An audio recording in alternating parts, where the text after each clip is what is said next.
Thank you for having me here today and being able to share Kayla's story. Her murderer was able to come across the border knowing that he was flagged as an MS-13 gang member, and he had a criminal record in 2020 in El Salvador for illicit gang activity.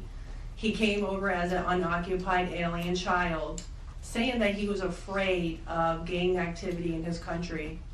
Health and Human Services called him a nice boy, and he showed age-appropriate behavior. That fell so wrong when he murdered my daughter. He ended up in Maryland, where he was able to rent a room in the same mobile home as her.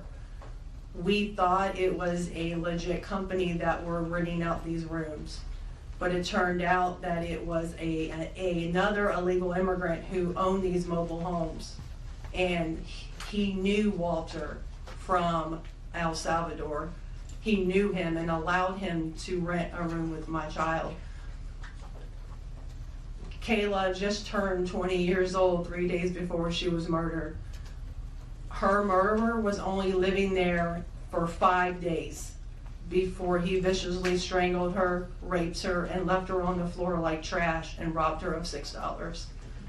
I have been sharing her story for over 2.5 years to bring change, because this should have not have ever happened to Kayla, and it shouldn't be happening to other families being hurt by the border.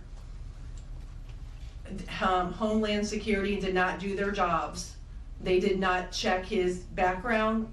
You know, they did say that he was processed. So if they processed him, they knew that he was a gang member and still allowed him here. Health and Human Services did not verify the sponsor and allowed him to go with a sponsor that they don't even know if it was his cousin or his aunt.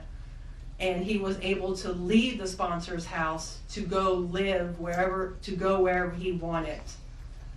And I am going to continue sharing Kayla's story to help save others and to bring awareness of what was happening under the Biden-Harris administration. And I'm so thankful for Pam having me here today, and I'm so thankful for the opportunities I got from Trump and any other platform, people who allowed me to share her story, because this is going to end.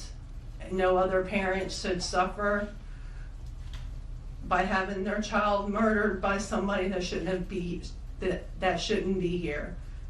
And I'm gonna continue, sharing it, and for Kayla, and also for others. Thank you.